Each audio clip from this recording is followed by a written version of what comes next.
I think it's more of a labor. Jimmy Cheek, Joe DiPietro had columns in the News Sentinel on Sunday, had articles.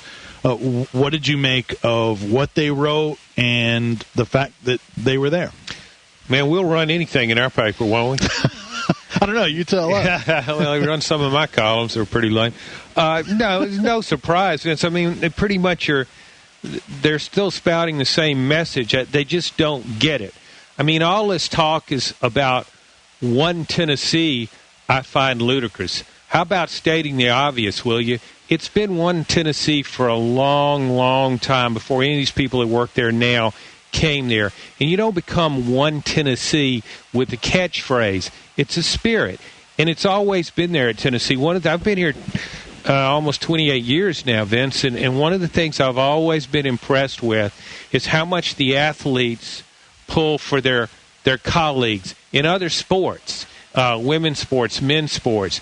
There's a real sense of unity among the athletes, and I think that comes from within, not from somebody putting a catchphrase on it. It's always been one Tennessee, and I think Pat Summitt did more to promote one Tennessee than anybody who's ever been there.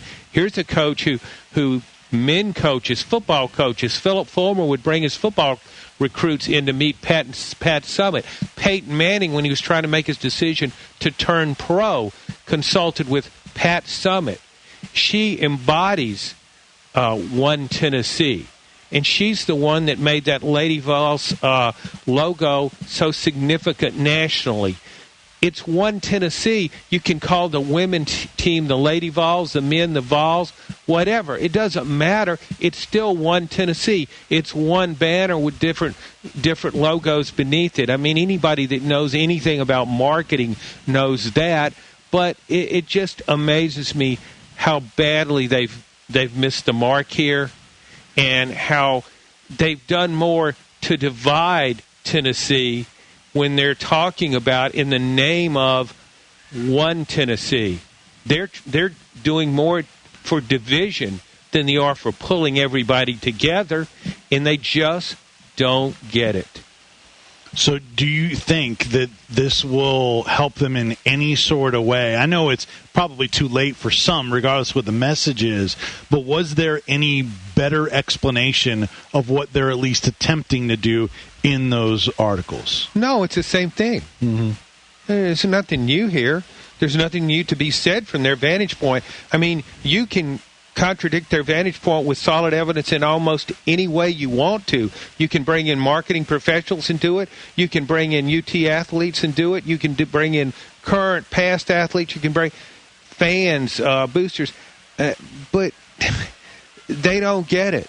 They just don't get it. One Tennessee, give me a break. It's always been one Tennessee. It will always be one Tennessee. And it doesn't matter what you call the teams, and the fact that they're still calling the women's basketball team the Lady Vols, so you still have the two logos. So why not keep the logo for the women's sport? Mm-hmm. It's so nonsensical and so contradictory.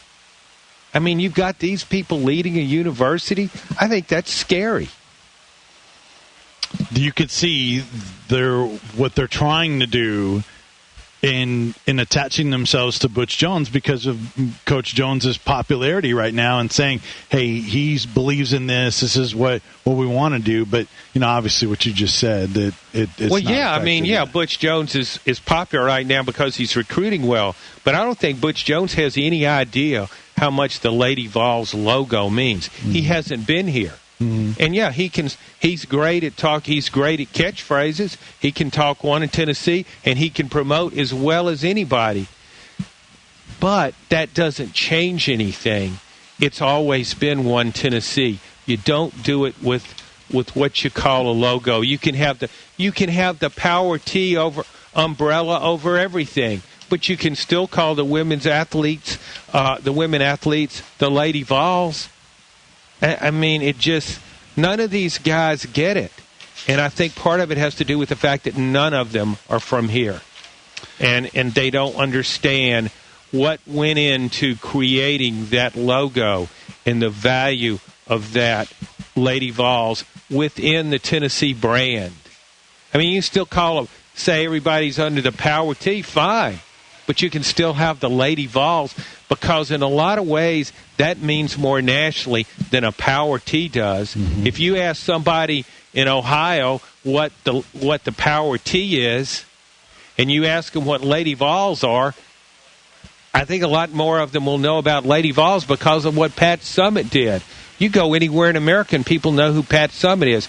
And what I really didn't like in Jimmy Cheek's article was talking about how he did this out of respect for Pat Summitt. He kept the Lady Vols in basketball. He didn't do it out of respect. He knew he couldn't get away with changing the basketball team. It's too prominent nationally. The backlash would be unbelievable. But Pat Summitt wouldn't have wanted the logo change, for Lady Vols' name changed for any sport. She was all about all the sports. She was all about promoting Tennessee, about promoting Tennessee women athletes, student athletes in every sport, and about promoting women. She was a great role model for all of those.